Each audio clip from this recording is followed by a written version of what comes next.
भक्तमाल के अनुसार 7वें दिन तक्षक सर्प के डंसन से परीक्षित की मृत्यु नहीं हुई। कैसे मृत्यु हुई? परीक्षित जी श्रवण भक्ति के आचार्य हैं, कथा सुनने में उनकी इतनी रुचि है, इतनी रुचि है। जब दसम स्कंद प्रारंभ होता है चौथे दिन भागवत में, तो कृष्ण कथा जैसे प्रारंभ होती है, बहुत सावधानी से सुनिएगा। श्री सुखदेव जी महाराज 2 श्लोकों में पूरी कथा सुना देते हैं। मथुरा में जन्म हुआ, गोकुल में ये लीला की, वृंदावन में ये लीला की, मथुरा में कंस को मार करके भगवान द्वारिका प्रस्थान करके 16,108 भ्याग किए, महाभारत का युद्ध करा करके भगवान स्वधाम प्रस्थान कर गए। पूरी कथा 2 श्लोकों में सुना करके श्री सुखदेव जी शांत हो गए। परीक्षित जी बोले, जय जय, हो गई कथा? बोले हाँ सुना तो दी, गोकुल में ये किया, वृंदावन में ये किया, मथुरा में ये किया, द्वारिका में ये किया, हो गई कथा। बोले महाराज, जिनकी कथा सुनने के लिए मैं 4 दिन से एक आसन पर बैठा हूं, पानी भी नहीं पी रहा, भोजन भी नहीं कर रहा हूं, 24 घंटे केवल कथा श्रवण कर रहा हूं, जिनकी कथा सुनने के लिए, और वो हैं वो जिन्होंने मेरी मातृगर्भ में प्रवेश करके मेरी रक्षा की, उन कृष्ण की कथा सुनने के लिए मैं भोजन पानी को भी छोड़ के बैठा हूं, और आप 2 श्लोकों में उनकी पूरी कथा सुना रहे हो। प्रभु मेरा वध मत कीजिए इस प्रकार। तब श्री सुखदेव जी महाराज कहते हैं कि भाई 4 दिन हो गए, तुमने कुछ खाया पिया नहीं, कुछ खा तो लो, कुछ पी तो लो। तब श्री सुखदेव जी कहते हैं, परीक्षित जी कहते हैं, पिबंतम त्वम मुखाम भोज अच्युतम हरि कथामृतम। आपके मुख से इतनी मीठी कथा सुनने के बाद भी साधारण व्यंजनों की भूख मुझे नहीं लगती।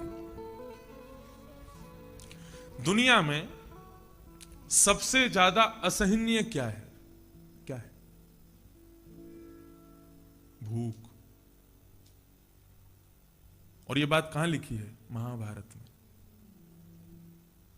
18 दिन का युद्ध पूरा हुआ महाभारत का।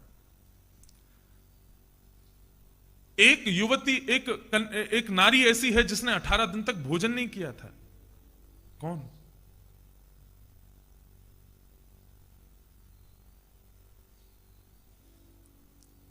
कौरवों की मां, धृतराष्ट्र की पत्नी गांधारी। उसने 18 दिन तक भोजन नहीं किया था। अपने पुत्रों की विजय की केवल याचना कर रही थी। संजय खड़ा होकर के सब बता रहा था, अब ये मारा गया, अब वो मारा गया, अब ऐसा हो रहा है, अब ऐसा हो रहा है। दोनों वहां बैठ करके सुन रहे थे। 18वें दिन जैसी संजय ने कहा कि मां मुझे क्षमा करना, कौरव युद्ध हार गए, सब मारे गए। तो आज गांधारी अपने आसन से उठती है और रोते हुए धृतराष्ट्र से कहती है कि जिस दिन आपसे ब्याह हुआ, आपको नेत्रहीन देख करके मैंने भी आंखों पर पट्टी बांध ली। मैंने अपने पुत्रों को भी कभी नहीं देखा, लेकिन आपकी आज्ञा हो तो मैं अपने मरे हुए पुत्रों को देख लूं, मृतक पुत्रों को देख लूं। धृतराष्ट्र ने कहा जाओ देख लो। गांधारी जैसे ही जाने लगी तो भगवान को पता चला कि भाई गांधारी आ रही है कुरुक्षेत्र के मैदान में, युद्ध तो समाप्त हो चुका है।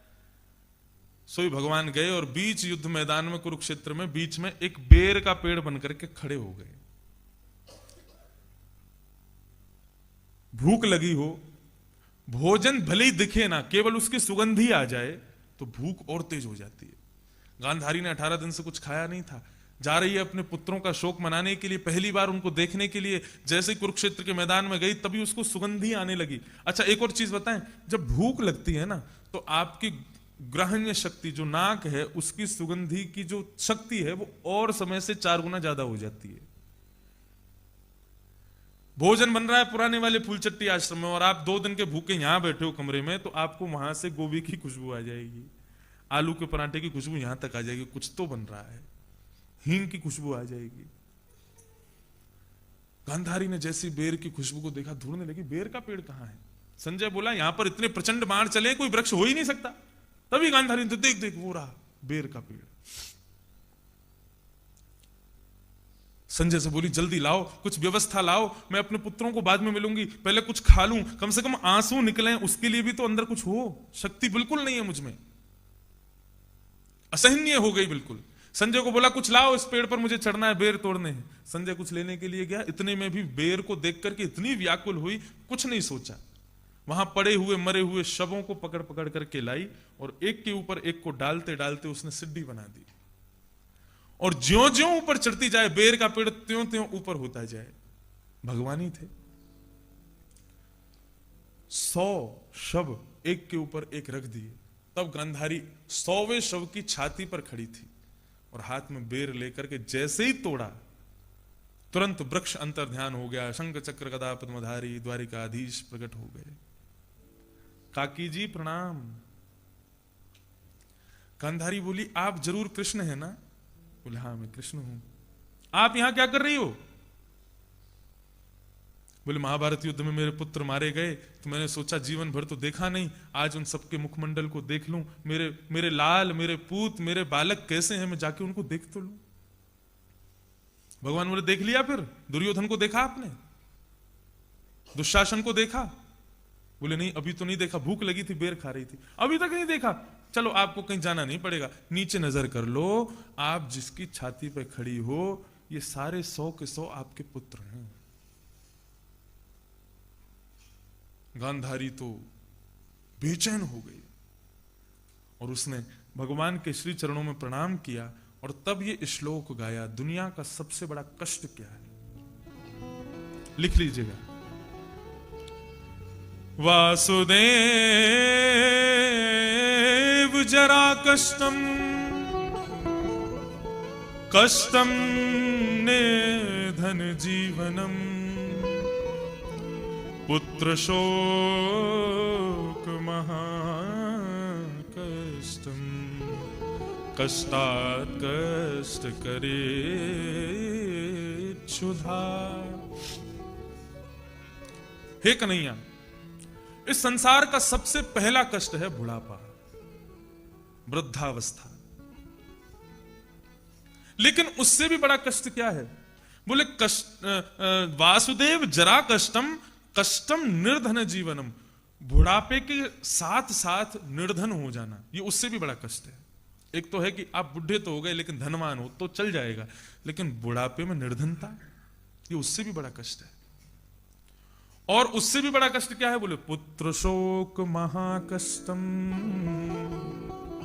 बुढ़ापा, निर्धनता और इसके साथ साथ जवान पुत्रों को अपने आगे मरता हुआ देखना, ये सबसे महाकष्ट है मानव के लिए। लेकिन कन्हैया आज एक बात पता चली मुझे। क्या?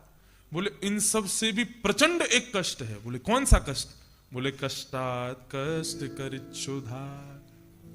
भूख लगना और भोजन का ना मिलना, यह पुत्र शोक से भी बड़ा कष्ट है। कौन कह रही है? गांधारी। कहां कह रही है? महाभारत में।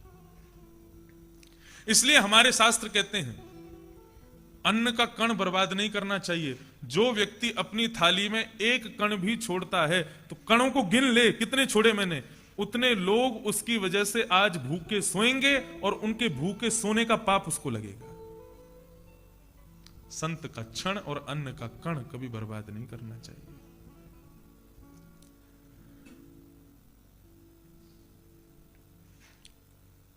उस भूख को जीता किसने? जीता परीक्षित ने जीता। किसके लिए जीता? भगवान की कथा सुनने के लिए जीता। इसलिए उनको श्रवण भक्ति का सर्वप्रथम आचार्य बताया गया।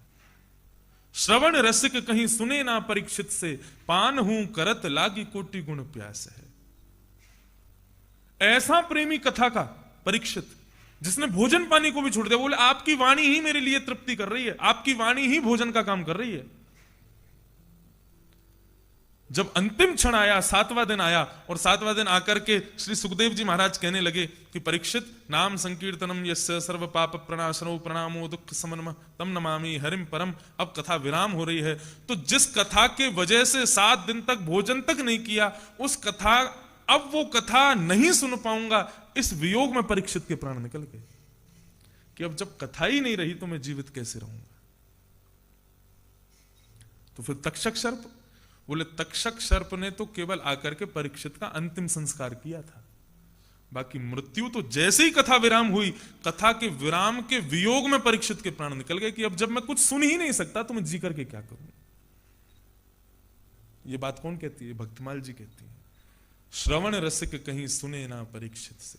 इतने बड़े प्रेमी हैं। श्रवण भक्ति के। तो पहली भक्ति का नाम क्या है? श्रवण। दूसरी कीर्तन। जब तक श्रवण नहीं होगा तब तक कीर्तन में आप प्रवेश नहीं कर सकते। अब गोविंद गोपाल गोविंद गोपाल, वो एक दिन मैंने कथा सुनाई थी तोते की, वो रटता रहता था। कीर्तन में आप जिस गीत को गा रहे हो, जिस कीर्तन को गा रहे हो, जिस नाम को गा रहे हो, जब तक उसको सुनोगे नहीं, तब तक उनको पहचानोगे नहीं, तब तक उस कीर्तन को करने में आनंद नहीं आएगा, सुख नहीं मिलेगा। इसलिए पहले श्रवण भक्ति करो, उसके बाद कीर्तन भक्ति करो। पहले सुनो और फिर कीर्तन करो। कीर्तन में केवल भजन कीर्तन नहीं आते, कथा भी कीर्तन है। कथा भी कीर्तन का स्वरूप है। और कीर्तन भक्ति के आचार्य कौन है?